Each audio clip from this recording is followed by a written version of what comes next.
Hi, my name is Pam Otto.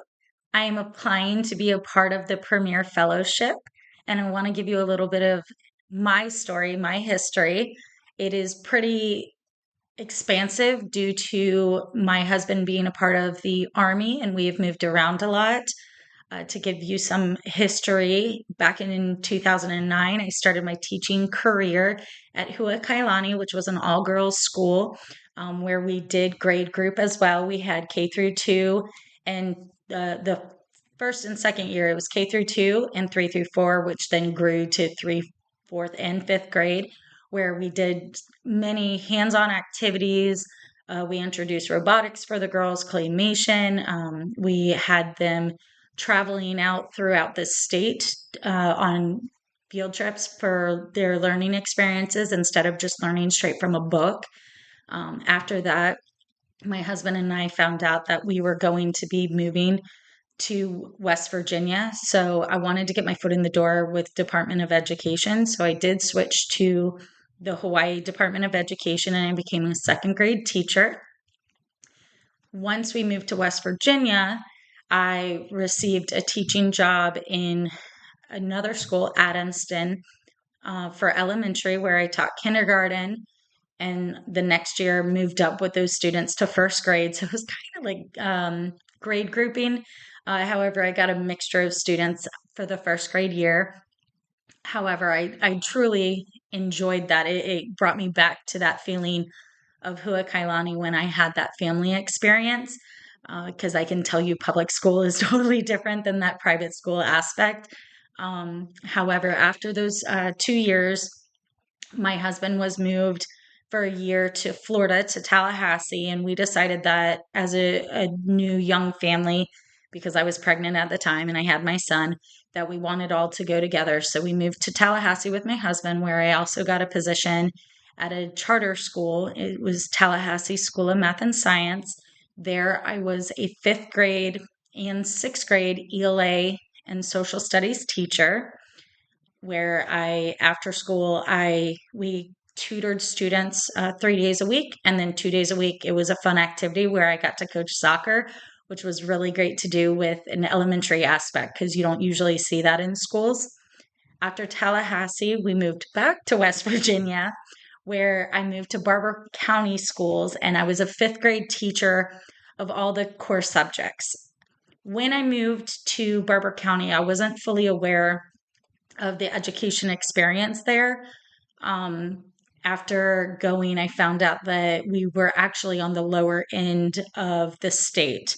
The county was not performing well, and one of our low areas was math, which I saw, and it was evident in our fifth grade classes. When I joined the fifth grade team, I brought this up to my teachers, my fellow teachers, and asked them what they thought and if they had any ideas on how we could change our students mathematically. And what it came down to was I came up with kind of an idea that I built from Hua Kailani, my first school, with which was creating intervention groups with math. So we would teach our math block for, I think at that time we did 45 minutes. And then those last 15 to 20 minutes, we switched all of the classes. So one teacher had the high kids. We had two teachers with our mediocre students, and I took our lower group. And we just honed in for those 15 to 20 minutes with each of the students, trying to really capture where their gaps were. And by doing that, at the end of the school year, when they took the West Virginia State Assessment, we saw, I know it wasn't huge, but when I started this, it was in February. So, and we tested in April, we saw at least a 20% increase in their math score, which was grand during that time. And obviously, creating that intervention group, and it kind of put my name out there. So the superintendent started to visit my classroom to see what was going on in my classroom. Come to the end of the year, I became a RIF teacher, which is a reduction in force. We had too many teachers in the county, so they had to let go the newer ones. And because I had just joined the county, I was the one unfortunately let go. However, I got a personal phone call from the elementary curriculum coordinator and the superintendent together, where they wanted to apologize that they could not keep me and that they didn't want to see me go, and they were going to find, before the summer ended, a position for me. Lo and behold, in the end of June, early July, I received a phone call that they had created a brand new position as a data coach, instructional data coach for a failing school in the county. So they brought me in to this brand new position, and they kind of threw it on my shoulders that I needed to do the same thing that I was doing in fifth grade, creating the math intervention classes. I needed to do that with this whole school. It was a very small school. They had one class per grade, preschool, kinder, first, second, third, fourth, and that's what they had. And so what I brought into them um, was essentially diagnostic assessments. This was before the time the county had not heard of it, they were not doing it. I created my own assessment per grade level, and I asked the teachers, I said, we need to make sure to see our student growth because we're so low that we take this assessment at the beginning of the year. It's going to cover, let's say it's third grade, it's going to cover all the third grade standards. You're going to give it at the beginning of the year. We'll give it at the middle of the year to see their growth. And then that way I can create intervention classes afterwards. And then we will do it at the end of the year as well, so that we are prepared and we know what to review right before the state testing. We did this for the year. Along with the assistant principal, I brought in other programs. I introduced iReady through conferences I went to. We brought Apple products in. We brought in different math programs just to kind of try all of them out. At the same time, I introduced my principal at the time to the smart boards. So we brought some smart boards in as well for the teachers, and I gave the professional development to each of the teachers on how to use the smart board, the different programs that we were going to try, and I created the trainings and gave the professional development. By the end of the year, when the students took the test and we received the scores, the next, I want to say it was August, the school had grown from about, it was at one point above an F. So it was failing. It was a D school. They moved up to a B. It wasn't a high B, but it was a B. So they went from a failing school into a progressing level school, which was amazing. With that news, the curriculum coordinator, along with the superintendent, gave me a call again in early July and said, "Hey, Pam, you're doing such a great job with junior elementary, and we think that you could be able to help us with our Title I schools that are really struggling within the county so that we can bring the county up. Would you come and be the academic data coach for the Title I schools?" So that included 2 middle schools, 3 elementary schools, and and there was one other school that I wasn't Title I, but that I would go out and push into for professional development. So about 6 schools. What I was tasked with was bringing iReady not just from that one elementary school, but into the entire county. So I had to help our technology department, our curriculum director, get to know the iReady associates so that we could bring the training in. Once all of the teachers were trained, my job then throughout the school year was I was going to house that data, dig deep into the data, individually go to the schools to make sure the teachers were using it correctly, along with the intervention programs that they could pull from iReady. And so I was big on that. I also was becoming a technology integrate specialist.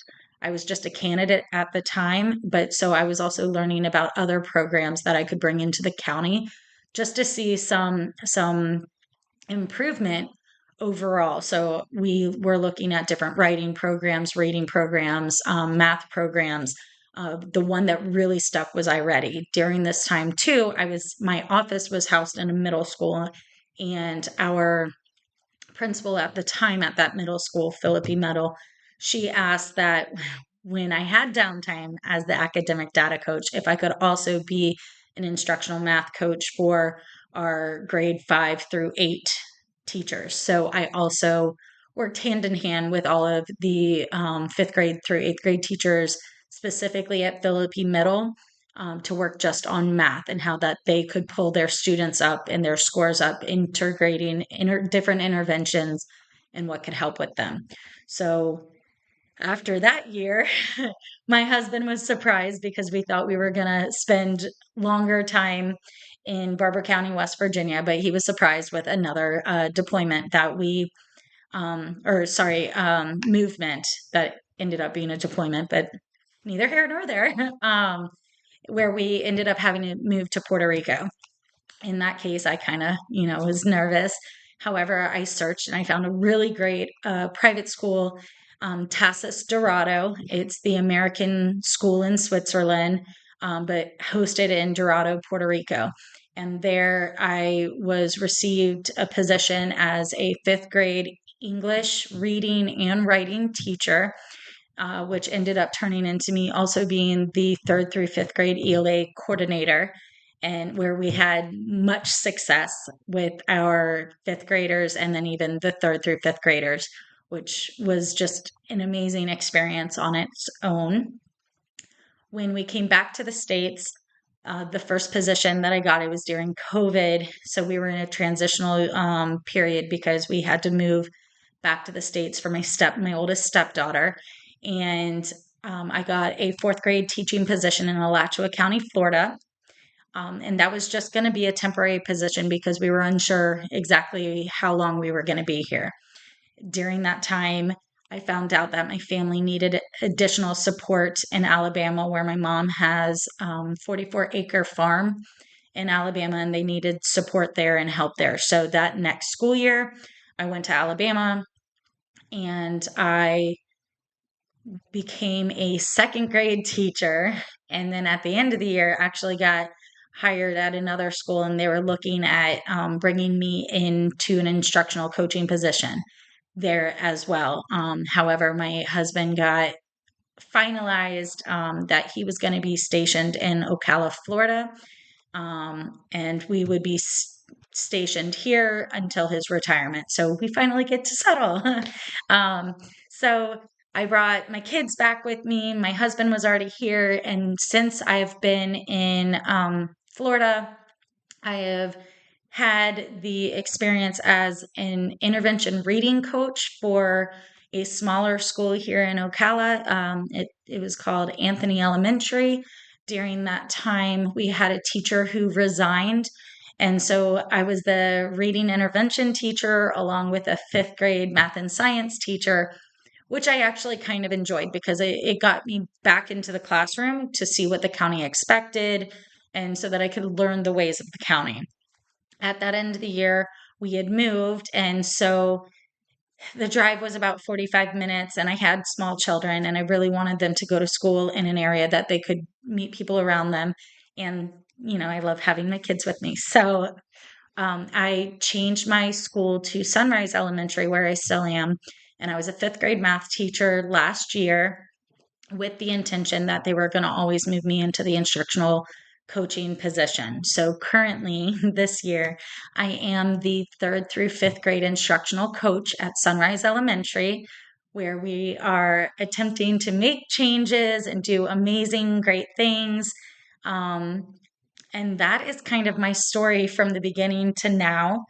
To give you some more background, so I have an education degree, a master's in elementary education for K through 6. I also have a reading endorsement. I also have an ESOL certificate, English as a second language, and then I also have a degree and am certified in educational leadership, where I am also in the assistant principal pool here in Marion County, meaning that I've gone through those classes, I've gone through those interview processes. So that means that I may be hired as an assistant principal here in Marion County as well. So I have all of this under my belt, which leads me to why I am actually looking to join the Fellowship of Premier. So my motivation to join you all is that even though I've had a wealth of experience in public schools, private schools, charter schools, and even the private Huakailani school, um, everything I have done has always left me wanting more. I truly enjoyed that first year at Huakailani in Hawaii because it was true growth that I saw in the students. It wasn't necessarily the numbers, the data with numbers. It wasn't just uh, quantitative, it was qualitative.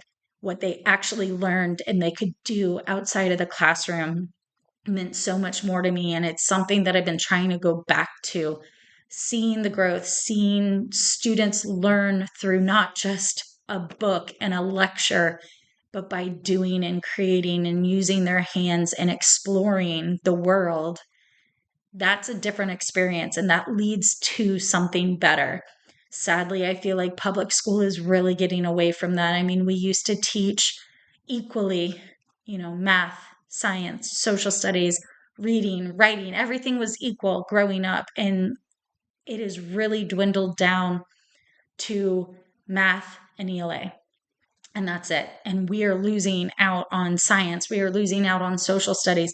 My son is in sixth grade in the summer. I was quizzing him on what state he lived in. And I get he's a military kid and he's moved around a lot, but still he was unsure if Ocala was his state or if Florida was the state or what our country is. And I thought maybe that was my fault. But then I've spoken to more children, sixth grade, younger, older. They don't understand what a state is. They don't understand what our country is. They don't understand the other countries, the other continents. We're really losing out. And same with science, where there's so much to explore. And I worry about our future. And I think that's missing. And that is something that I really want to bring back to education. So I hope that this could be the next step in our future for our children to grow. It was great talking at you. I hope to hear back from you all. And if you have any questions about my story, please feel free to ask. I know this was kind of me throwing it, so I'm sure there are some questions, but I look forward to talking with you. Have a great day. Bye.